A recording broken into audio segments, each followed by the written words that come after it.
নমস্কার বন্ধুরা, আজকে আমি তোমাদের সাথে শেয়ার করছি একটা সিক্রেট মশলা সহ মেথি চিকেনের রেসিপি। চলো দেখে নাও আমি এটা কি করে বানাচ্ছি। দেখো, এখানে আমি কয়েকটা আলু নিয়ে নিয়েছি, মানে আলুর টুকরো। ওটাকে আমি ভাজতে শুরু করে দিয়েছি। মোটামুটি ভাজা হলেই হবে, বেশি ভাজার দরকার নেই। 4-5 মিনিট একটু নাড়াচাড়া করেছি, এবার ওটাকে নামিয়ে নিয়েছি। এবার মশলাটা বানাচ্ছি। একটা তাওয়ার মধ্যে আমি 1 চামচ ধনে, মানে গোটা ধনে, 1 চামচ জিরে আর 1.5 চামচ মতো মেথি দানা নিয়ে নিয়েছি। আর নিয়ে নিয়েছি কিছুটা গোটা গরম মশলা, মানে 5-6টা মতন লবঙ্গ, 3-4টে এলাচ, আর নিয়ে নিয়েছি কিছুটা দারচিনি। গ্যাসের আঁচটা কমিয়ে রেখে এগুলোকে ভালো করে ভাজা ভাজা করব। আর খেয়াল করতে হবে যেন এগুলো পুড়ে না যায়। তারপর ওগুলো ঠান্ডা হয়ে গেলে আমি ওগুলোকে শুকনো খোলায় গুঁড়ো করে ফেলবো, মানে একেবারে পাউডার বানিয়ে ফেলবো। এবার দেখো, এইদিকে আমি সর্ষের তেল নিয়ে নিয়েছি। তেলের মধ্যে 1 চামচ মতন জিরে আর গোটা গরম মশলা কিছুটা ফোড়নে দিয়ে দিলাম, আর দিয়ে দিলাম 2-3টে মতন শুকনো লঙ্কা। ফোড়নটা রেডি হয়ে গেলে, খুব সুন্দর গন্ধ বেরোলে এর মধ্যে দিয়ে দিলাম আমি পেঁয়াজ কুচি। এখানে আমি 3টে বড় সাইজের পেঁয়াজ কুচি করে নিয়েছি। ভালো করে পেঁয়াজ কুচিটা ভেজে নিলাম।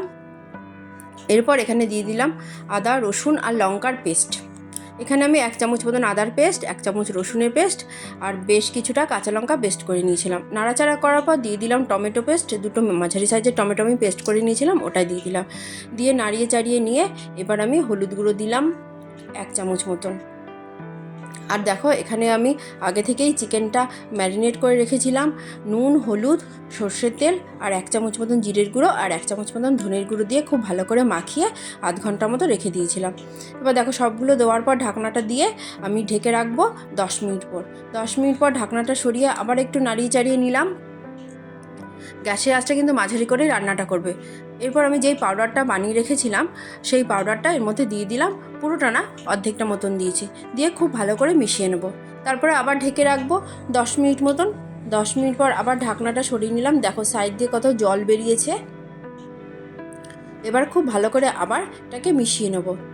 এরপর আমি আবার ঢেকে রাখবো 10 মিনিট মতন। 10 মিনিট পর ফিরে আসলাম। এবার আমি দিয়ে দেবো আলুগুলো, যেই আলুগুলো আমি ভেজে রেখেছিলাম।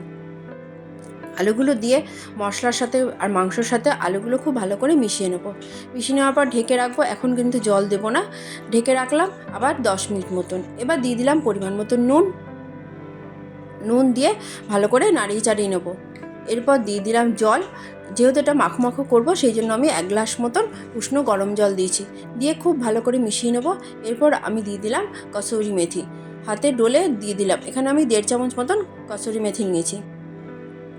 দিয়ে খুব ভালো করে মিশিয়ে নিয়ে আবার ঢেকে রাখবো। এইভাবে ঢেকে ঢেকে রান্না করতে করতে না, মাংসটা প্রায় অর্ধেকটা মতন সেদ্ধ হয়ে গেছে। আবার আমি 10 মিনিট মতন ঢেকে রাখবো। এবার কিন্তু আমার মাংস, আলু সব একেবারে খুব ভালো করে সেদ্ধ হয়ে গেছে। এবার একটু নাড়িয়ে চাড়িয়ে নিলাম। এই সময় আমি গ্যাসের আঁচটা বাড়িয়ে দেবো। এবার যেই গুঁড়ো মশলাটা আমি বানিয়েছিলাম, মানে পাউডার মশলাটা, সেটা আমি পুরোটা দিয়ে দিলাম। দিয়ে খুব ভালো করে মিশিয়ে নেবো। এইভাবে 5 মিনিট আমি ফুটতে দেবো। এরপর দিয়ে দিলাম সামান্য একটু চিনি, মানে একেবারে সামান্যই দিয়েছি, 1/2 চামচেরও কম। এরপর একটু নুন দিয়ে দিলাম, আমার নুনটা কম মনে হচ্ছিলো সেই কারণে। তারপরে খুব ভালো করে মিশিয়ে নেবো। তোমাদের যদি ভালো লাগে লাইক করবে, সাবস্ক্রাইব করবে, আর বাড়িতে কিন্তু অবশ্যই এইভাবে বানাবে। ব্যাস, রেডি হয়ে গেল আমার মেথিয়া চিকেন। তোমরা সবাই ভালো থাকবে, সুস্থ থাকবে, বাই।